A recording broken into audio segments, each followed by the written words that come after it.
नमस्कार छात्र मित्रों, मेरा नाम है कोमल कुबावत। आज हम कक्षा 9 के बारे में हम हिंदी विषय के बारे में हम अध्ययन करेंगे। तो छात्र मित्रों, सबसे पहले मैं आपको यहाँ पर एक वीडियो दिखाऊंगी जिसे आपको ध्यान से देखना है। उसके बाद मैं आपको कुछ प्रश्न पूछूंगी, इसीलिए ध्यान से आपको ये वीडियो देखना है।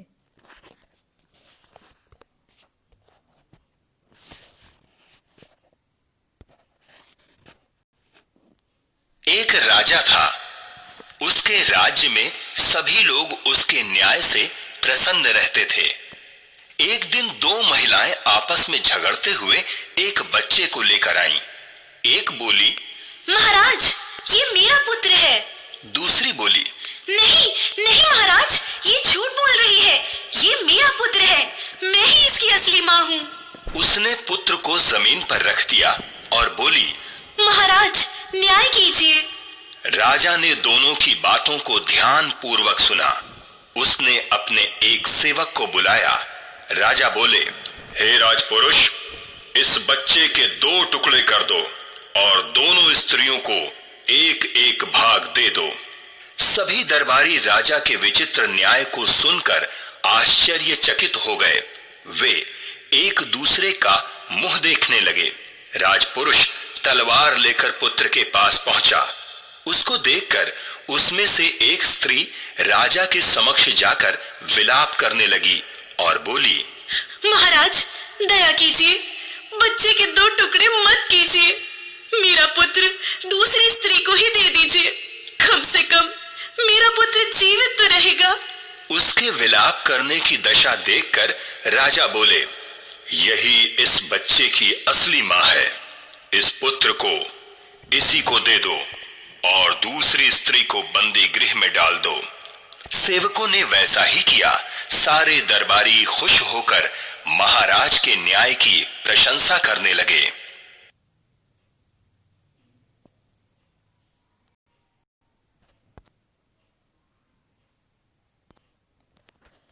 तो छात्र मित्रों, आपने यहाँ पर ध्यान से ये वीडियो देखा।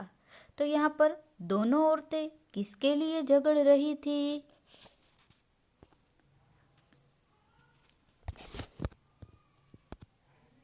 हाँ, दोनों औरतें बच्चे के लिए झगड़ रही थी।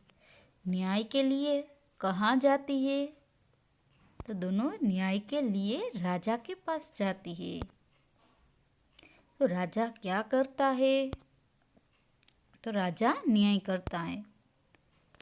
तो छात्र मित्रों, आज हम ऐसे ही न्याय वाले एक एकम के बारे में अध्ययन करेंगे। एकम नंबर 2 है हिंदी में कक्षा 9 का, जिसका नाम है न्याय मंत्री, जिसका आज हम अध्ययन करेंगे। तो न्याय मंत्री यह एक कहानी है। सब अलग अलग रूप के होते हैं। कोई कहानी, कोई गद्य, कोई पद्य, कोई गीत होता है, कोई कविता होती है। इस तरह अलग अलग एकम होता है। यहाँ पर ये जो एकम है ये कहानी है। तो ये इसका स्वरूप जो है वो कहानी है। तो उसके लेखक का नाम है श्री सुदर्शन। तो छात्र मित्रों, ये है सुदर्शन का, ये सुदर्शन की फोटो है। तो अब हम सुदर्शन के जीवन परिचय के बारे में बात करेंगे। तो श्री सुदर्शन का जन्म सन 1896 में हुआ था और उसकी मृत्यु 1968 में हुई थी। उनका जन्म 1896 ईस्वी में पंजाब राज्य के सियालकोट नामक स्थान में हुआ था। सुदर्शन जी का मूल वास्तविक नाम बद्रीनाथ शर्मा था। बचपन से ही उन्होंने कहानियाँ लिखना प्रारंभ किया था।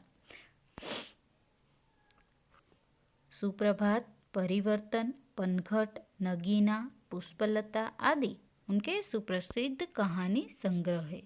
उनका एकमात्र उपन्यास है भागवंती। इस कहानी में सम्राट अशोक सर्वश्रेष्ठ न्याय मंत्री की खोज में था। शिशुपाल से मुलाकात होने पर उसकी योग्यता देखकर उसे न्याय मंत्री बनाया। न्याय न राजा देखता है न रंग देखता है। न्याय तंत्र पर विश्वास दिलाने के लिए यहाँ इस कहानी में प्रयास किया गया है। नई पीढ़ी के लिए इस प्रेरक कहानी द्वारा न्याय तंत्र की जिम्मेदारी का भी महत्व यहाँ पर समझाया गया है। तो अब हम न्याय मंत्री इस कहानी का पठन करेंगे। तो संध्या का समय था, चारों ओर अंधकार फैल चुका था। ऐसे में किसी ने बाहर से घर का दरवाजा खटखटाया। कौन है? ब्राह्मण शिशुपाल ने थोड़ा सा दरवाजा खोलते हुए पूछा। कौन है? एक परदेसी बाहर से आवाज आई। क्या मुझे रात काटने के लिए स्थान मिल जाएगा? जैसे ही शिशुपाल ने पूरा दरवाजा खोला, उनके सामने एक नव युवक खड़ा था। उन्होंने मुस्कुराकर कहा, यह मेरा सौभाग्य है। अतिथि के चरणों से यह घर पवित्र हो जाएगा। आइए, पधारिए। अतिथि को लेकर शिशुपाल घर में गए और उनका आदर सत्कार किया। फिर दोनों उस समय की देश की अवस्था पर बातें करने लगे। शिशुपाल ने कहा, आजकल बड़ा अन्याय हो रहा है। परंतु परदेसी इस बात से सहमत न था। वह बोला, दोष निकालना तो सुगम है, परंतु कुछ करके दिखाना कठिन है। शिशुपाल बोले, अवसर मिले तो दिखा दूं कि न्याय किसे कहते हैं। तो यहाँ पर इस पूरी कहानी में एक राजा और जो शिशुपाल था ब्राह्मण, उन दोनों के बीच न्याय के बारे में बात हो रही है।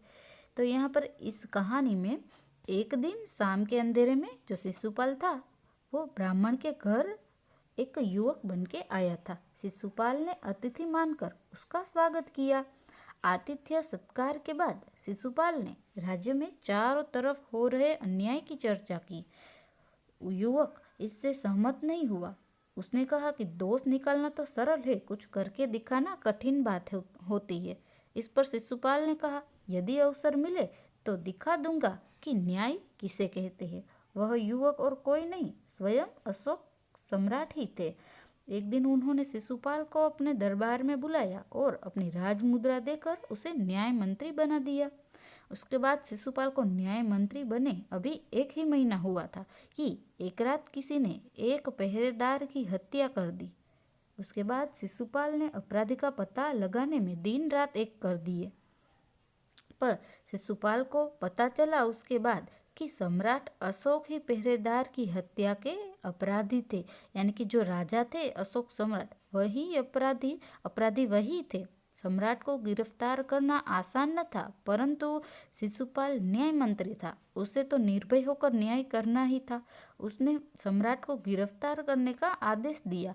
उसके बाद सिपाही ने सम्राट अशोक के हाथों में हथकड़ियाँ पहना दी।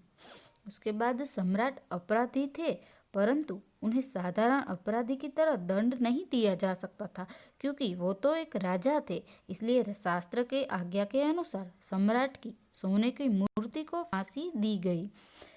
शिशुपाल के न्याय से लोग बहुत प्रसन्न हुए। सम्राट ने भी उसके न्याय की प्रशंसा की। तो यहाँ पर ये जो सच्चा और अच्छा होता है, इसी तरह का ये ब्राह्मण ने न्याय किया। क्योंकि न्याय राजा होता है या रंक होता है, कोई भी होता है, न्याय सबके लिए एक समान होता है और न्याय सबको तो मिलना ही चाहिए।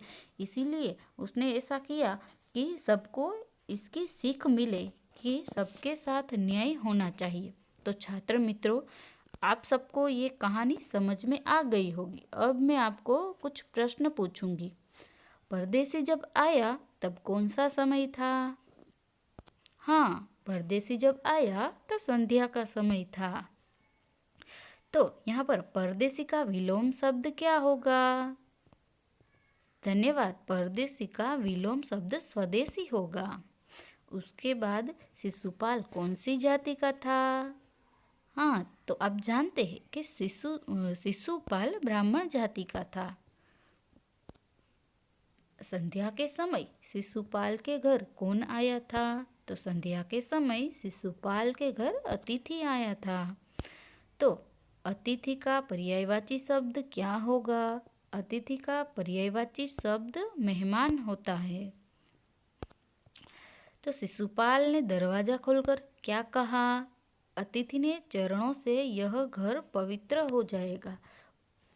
शिशुपाल ने ये कहा कि अतिथि के चरणों से यह घर पवित्र हो जाएगा। तो पवित्र का विलोम शब्द क्या होगा? पवित्र का विलोम शब्द अपवित्र होगा। उसके बाद दोष निकालना सुगम है परंतु कुछ करके दिखाना कठिन है, यह वाक्य कौन बोलता है? तो यह वाक्य परदेसी बोलता है। शिशुपाल किस अवसर की तलाश में था? शिशुपाल न्याय की तलाश में था। तो छात्र मित्रों, अब हम आपकी मूल्यांकन कसौटी लेंगे। तो निम्नलिखित प्रश्नों के 1-2 वाक्य में उत्तर दीजिए। तो उसमें पहला प्रश्न है, परदेसी जब आया तब कौन सा समय था? हाँ, तो आप जानते हैं कि परदेसी जब आया तब संध्या का समय था। तो शिशुपाल कौन सी जाति का था? तो आप ये भी जानते हैं कि शिशुपाल ब्राह्मण जाति का था। शिशुपाल किस अवसर की तलाश में था? तो शिशुपाल न्याय की तलाश में था। छात्र मित्रों, अब आप स्वाध्याय लिख लीजिए कि शिशुपाल के साहस के बारे में लिख कर लाना। Thank you.